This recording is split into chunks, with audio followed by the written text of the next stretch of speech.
नमस्कार और the deep dive में आपका स्वागत है। आज हम एक ऐसी किताब पर गहराई से बात करने वाले हैं जो शायद आपके सोचने का और शायद जीने का तरीका भी बदल दे।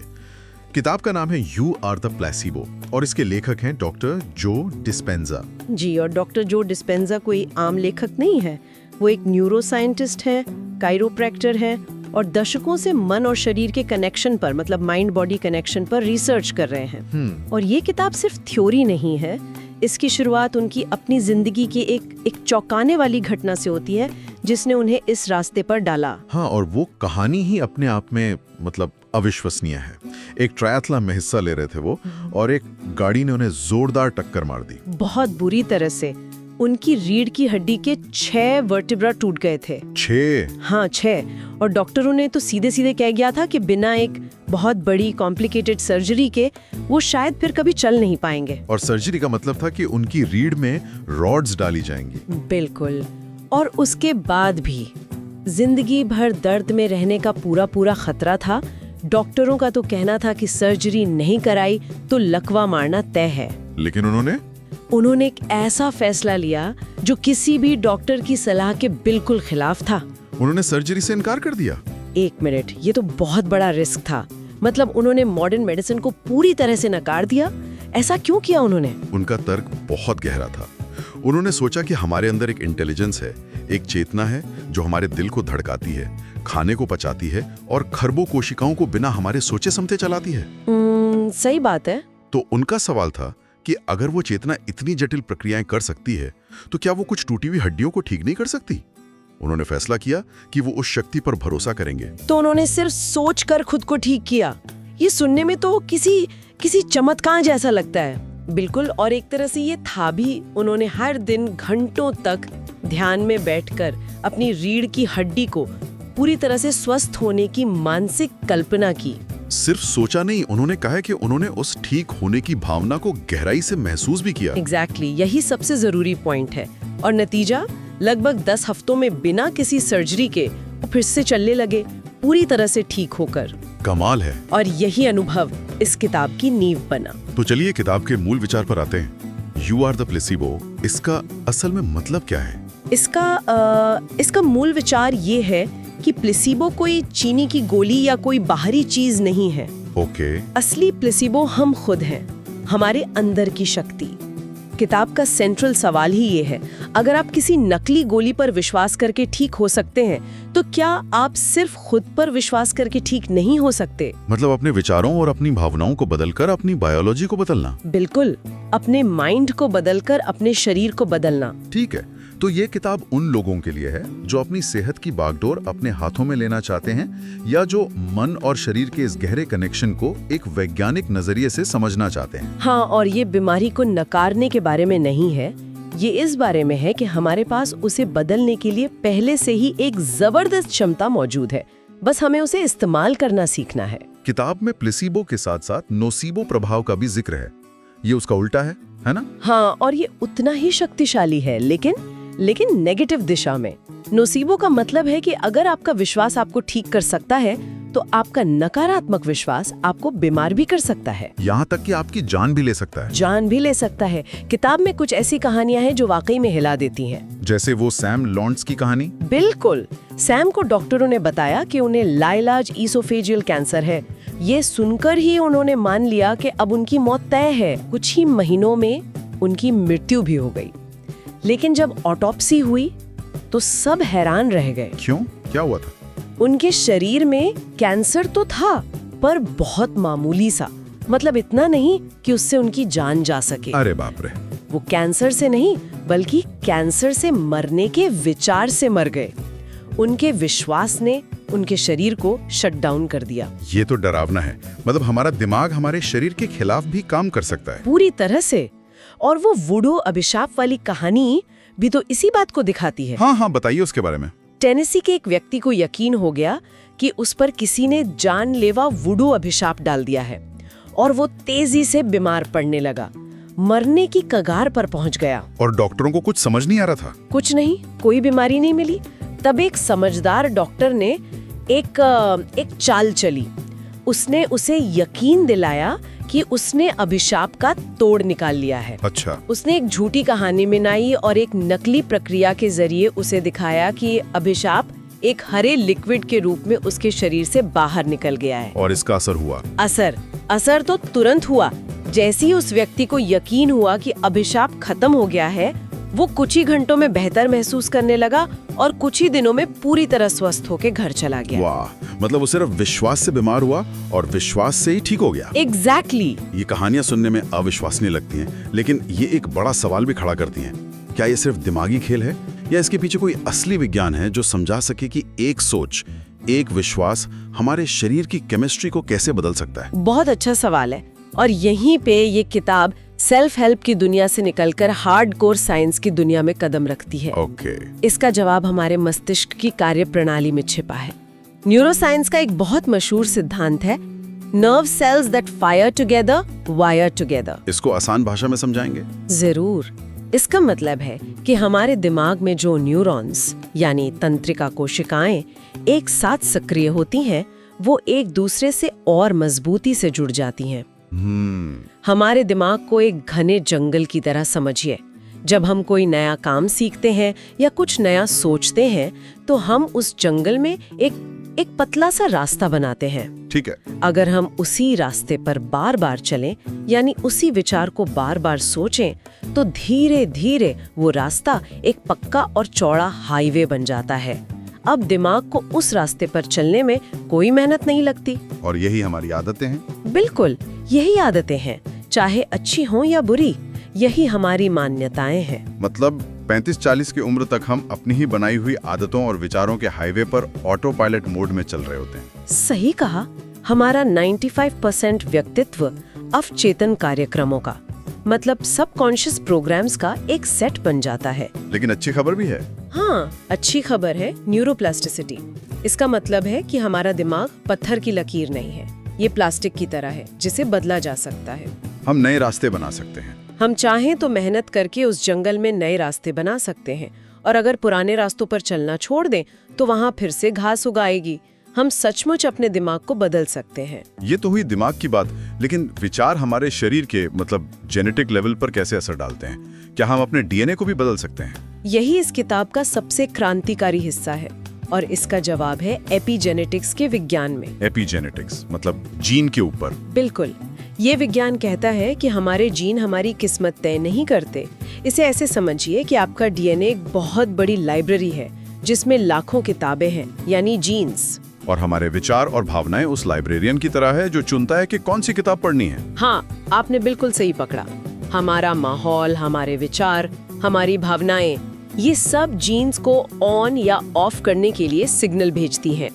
हार्वर्ड में हुई एक कमाल की स्टडी इसका सबसे अच्छा उदाहरण है। हाँ, वो बुजुर्गों वाली स्टडी है ना? वही। उन्होंने कुछ 70-80 साल के बुजुर्गों को एक हफ्ते के लिए एक ऐसी जगह रखा जो पूरी तरह से 20 साल पहले के जमाने, मतलब 1959 की तरह डिजाइन की गई थी। उन्होंने उस दौर की फिल्में देखी, वैसा ही संगीत सुना और ऐसे बात की जैसे वो साल 1959 ही हो। हाँ, और एक हफ्ते बाद जब नतीजे आए तो सब हैरान रह गए। उनके शरीर में शारीरिक रूप से जवान होने के लक्षण दिखने लगे थे। सच में? जैसे कि उनकी पकड़ मजबूत हो गई, जोड़ों में लचीला बना गया, उनकी लंबाई तक बढ़ गई, यहाँ तक कि उनकी याददाश्त और आईक्यू में भी जबरदस्त सुधार हुआ। सिर्फ एक हफ्ते में? सिर्फ एक हफ्ते में। उन्होंने सिर्फ अपने माहौल और अपनी सोच को बदलकर नए जीन्स को सिग्नल दिया और उनके शरीर ने जवाब दिया। ये तो कमाल है। तो हमने दिमाग की न्यूरोप्लास्टिसिटी और शरीर की एपिजेनेटिक्स को समझ लिया। किताब में क्वांटम फिजिक्स का भी जिक्र है जो थोड़ा मुश्किल लग सकता है। उसका इससे क्या लेना देना है? क्वांटम फिजिक्स हमें एक बिल्कुल नया नजरिया देता है। इसे ऐसे समझिए कि असलियत एक खाली कैनवस की तरह है और आपका ध्यान और आपकी भावनाएं पेंट ब्रश हैं। अच्छा।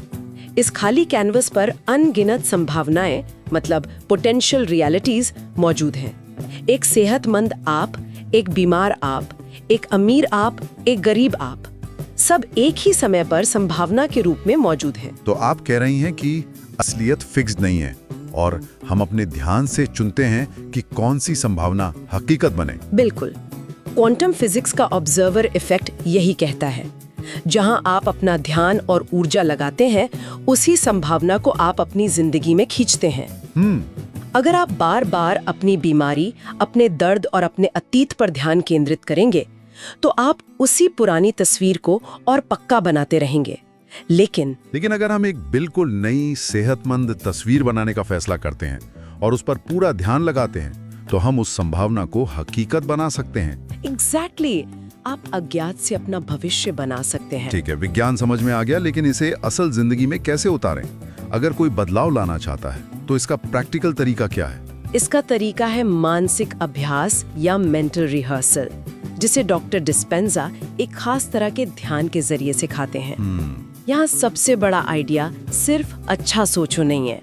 असली इंसाइट ये है कि हमारा शरीर एक असली अनुभव और एक बहुत गहराई से महसूस किए गए काल्पनिक अनुभव में फर्क नहीं कर सकता। अच्छा। हाँ, ये हमारी बायोलॉजी का एक हैक है, जिसे हम ठीक होने के लिए इस्तेमाल कर सकते हैं। जब आप ये बता रही हैं, तो मेरे दिमाग में जिम कैरी की कहानी आ रही है। क्या ये मानसिक अभ्यास का एक उदाहरण माना जा सकता है? हाँ, ये एक आदर्श उदाहरण है। मशहूर होने से पहले जिम कैरी ने खुद को $10 मिलियन का एक नकली चेक लिखा था। 1994 के लिए। हाँ, वो हर रात उसे देखते थे और महसूस करते थे कि वो पैसा उनके पास है, वो सफलता कैसी महसूस होगी। और कुछ सालों बाद उन्हें एक फिल्म के लिए ठीक उतनी ही रकम मिली। उन्होंने उस भविष्य को होने से पहले ही जी लिया था। तो ये प्रक्रिया काम कैसे करती है? इसके लिए हमें अपने विश्लेषणात्मक मन यानी एनालिटिकल माइंड को पार करना होता है। इसका क्या मतलब है? हमारा विश्लेषणात्मक मन हमारे दिमाग का गार्ड है। वो हर चीज पर सवाल उठाता है, तर्क करता है और पुरानी मान्यताओं के आधार पर नई जानकारी को या तो स्वीकार करता है या खारिज कर देता है। ओके, तो वो हमें बदलने नहीं देता आसानी से? बिल्कुल। असली बदलाव के लिए हमें इस गार्ड को शांत करके सीधे अपने अवचेतन मन मतलब सबकॉन्शियस माइंड तक पहुंचना होता है, जो हमारे 95% व्यवहार को चलाता है। और ध्यान इसका सबसे कारगर तरीका है। सबसे कारगर। और ध्यान हमारी ब्रेन वेव्स को बदल कर ये काम करता है। सही कहा। बिल्कुल। जब हम तनाव में होते हैं या सोच विचार में डूबे होते हैं, तो हमारी ब्रेन वेव्स बहुत तेज होती हैं, जिसे हाई बीटा कहते हैं। ध्यान के माध्यम से हम अपनी ब्रेन वेव्स को धीमा करके अल्फा और फिर थीटा अवस्था में लाते हैं। थीटा अवस्था गहरी नींद और जागने के बीच की स्थिति है। और यही वो अवस्था है जहाँ जादू होता है। आप कह सकते हैं, ये वही अवस्था है जिसमें हमारा अवचेतन मन सबसे ज्यादा खुला होता है और नए सुझावों को आसानी से स्वीकार कर लेता है। तो चलिए उस ध्यान की प्रक्रिया पर आते हैं जो किताब में बताई गई है। इसे स्टेप बाय स्टेप कैसे किया जाए? जरूर।